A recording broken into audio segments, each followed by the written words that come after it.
आपका बहुत बहुत स्वागत है। आइए आज हम आपको बताते हैं लेसन फर्स्ट है, यहाँ पर चैप्टर फर्स्ट है रासायनिक अभिक्रियाएं एवं समीकरण। पार्ट 1 है रासायनिक अभिक्रियाएं एवं समीकरण।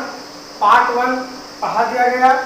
इसमें हम पार्ट 2 में आपको बताएंगे कि संतुलित रासायनिक समीकरण क्या है। संतुलित रासायनिक समीकरण किसे कहा जाता है? Biological equation. संतुलित रासायनिक समीकरण क्या है?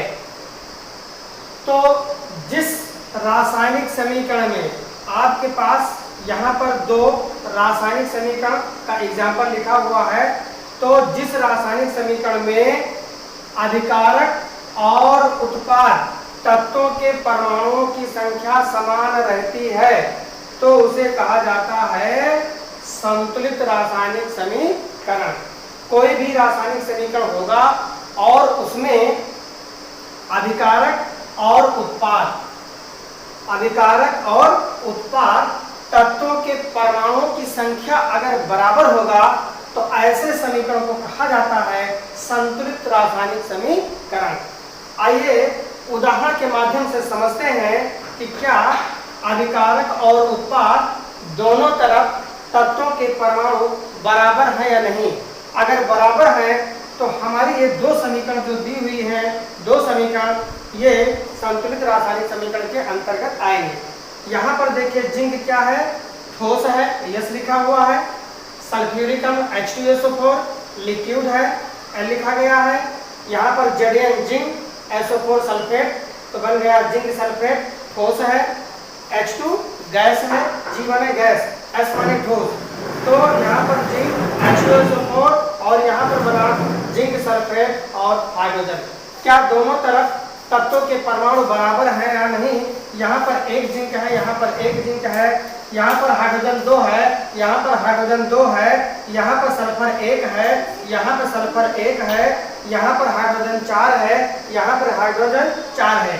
तो इस समीकरण में ये दोनों कहलाते हैं अभिकारक और ये दोनों कहलाते हैं उत्पाद। दोनों तरफ अभिकारक और उत्पाद के तत्वों के जो परमाणु है वह आपस में क्या है? बराबर है। तो ये समीकरण संतुलित समीकरण मानी जाएगी। नीचे वाली समीकरण को देखते हैं। ये है बिना बुझा चूना कैल्शियम ऑक्साइड। यस का मतलब ठोस, H2O लिक्विड का मतलब जल, CaOH का होल ट्वाइस AQ माने अभी हम आपको बताते हैं कि क्या है ये। जब बिना बुझा चूना को जल में हम डिजॉल्व करते हैं, घोलते हैं, तो आपका चूना क्या होता है? बुझ जाता है। तो ये सूत्र कहलाता है बुझा चूना। इसको कहते हैं बुझा चूना। और ये जो फार्मूला है बिना बुझा चूना, बिना बुझा चूना, ये फार्मूला है बिना बुझा चूना का। तो जब बिना बुझे हुए चूने को जल में डालते हैं तो वो चूना क्या होता है? बुझ जाता है। तो यहाँ पर बुझा चूना तैयार हो जाता है और इसके साथ साथ ऊष्मा भी निकलती है। जैसे आप जब मार्केट से चूना लाते हैं घरों को पुताई करने के लिए, तो उस चूने को पहले एक बर्तन में डाल दिया जाता है जिसमें पहले से कुछ जल भरा होता है। जब उस चूने को हम जल में डालते हैं तो अभिक्रिया होती है। अभिक्रिया होने के पश्चात उसमें क्या होती है? कोई ना कोई गैस निकलती है। तो थोड़ी देर बाद अभिक्रिया होगी। जब अभिक्रिया समाप्त हो जाती है तो आपका चूना क्या होता है? बुझ जाता है और वो बुझा चूना प्राप्त हो जाता है। और ये चूना बुझाई के काम, तो ये जो चूना है पुताई के काम आता है। तो देखिए यहाँ पर कैल्शियम है, तो यहाँ पर भी कैल्शियम है। यहाँ पर दो ऑक्सीजन है, तो यहाँ पर भी 2 का O से गुणा हो जाएगा तो 2 ऑक्सीजन हो जाएगा। यहाँ पर 2 हाइड्रोजन है तो यहाँ पर भी 2 का H से गुणा होगा तो 2 हाइड्रोजन हो जाएगा।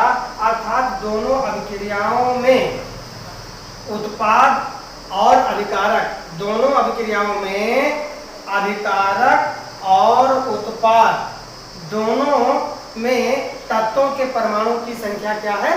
बराबर है।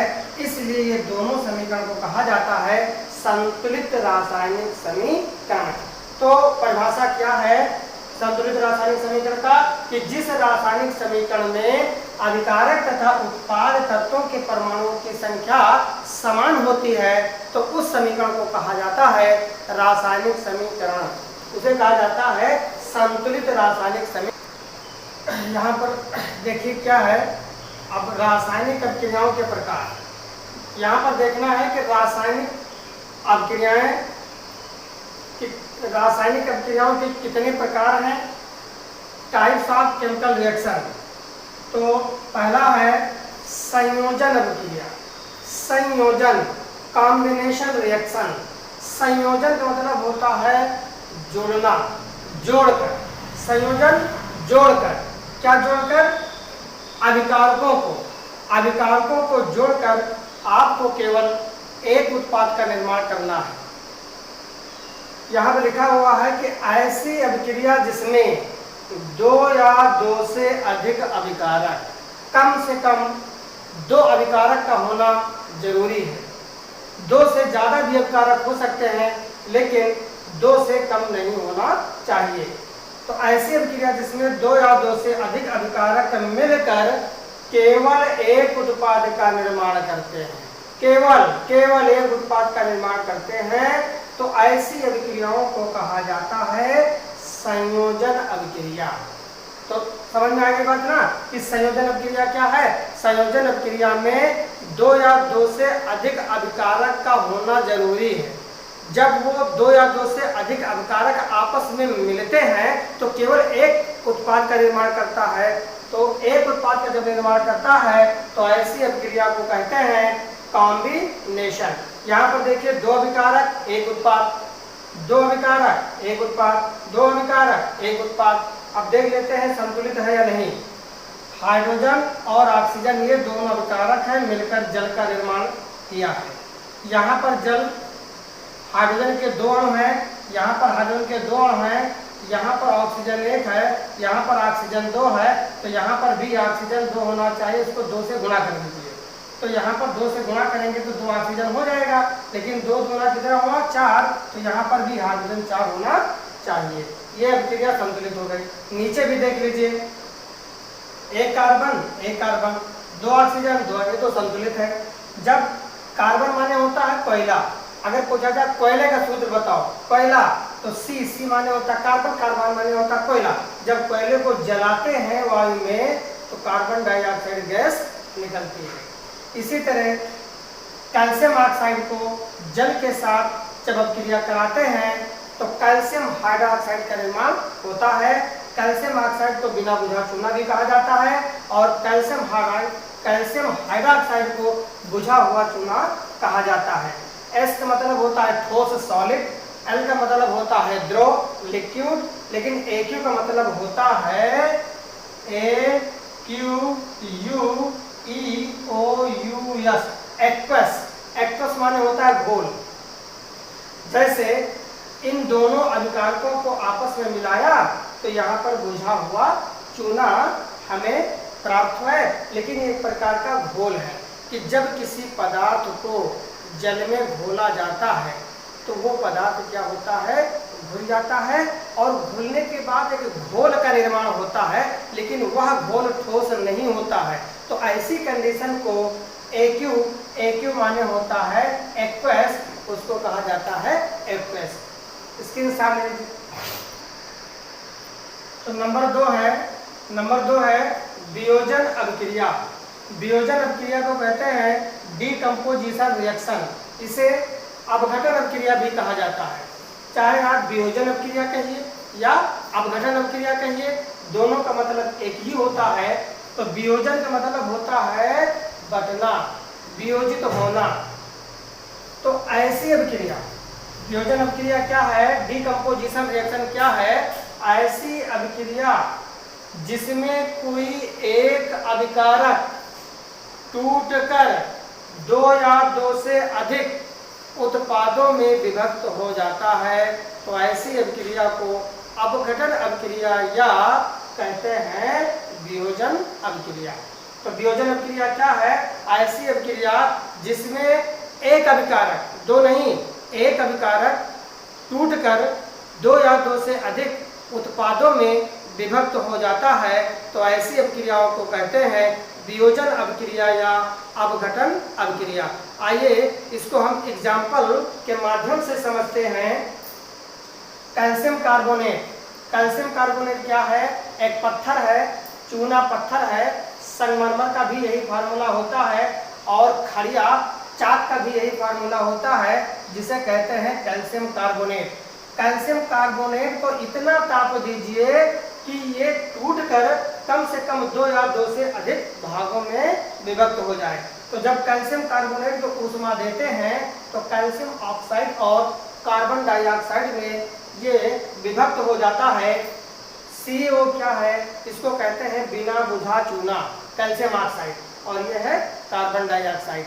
तो जब कैल्शियम कार्बोनेट को हम ऊष्मा गर्म करते हैं तो इस प्रक्रिया में कार्बन डाइऑक्साइड गैस बाहर निकलती है और बिना बुझा चूना, जिसका रासायनिक नाम होता है कैल्शियम ऑक्साइड का अवशेष बचा रहता है। दूसरा देखिए, क्या ये संतुलित है? नहीं। यहाँ पर एक कैल्शियम, यहाँ पर एक कैल्शियम, यहाँ पर एक कार्बन, यहाँ पर एक कार्बन, यहाँ पर 3 ऑक्सीजन, यहाँ पर 2 OH, 3 ऑक्सीजन। ये अभिक्रिया संतुलित है। नीचे वाली अभिक्रिया को देखते हैं, फेरस सल्फेट। जब फेरस सल्फेट को हम ताप देते हैं, ऊष्मा देते हैं, तो ये 2 या 2 से अधिक भागों में विभक्त हो जाता है। तो ये Fe2O3 को कहते हैं ferric oxide, SO2 sulphur dioxide, SO3 sulphur trioxide. कैसे हम पढ़ेंगे? S माने सल्फर, 2 माने होता है डाई। अगर कहीं पर 2 लिखा है तो उसको पढ़ा जाता है डाई, और कहीं पर 3 लिखा है तो उसको पढ़ा जाता है ट्राई, और कहीं पर 4 लिखा है तो उसको पढ़ा जाता है टेट्रा। तो यहाँ पर देखिए, सल्फर डाइऑक्साइड क्या है?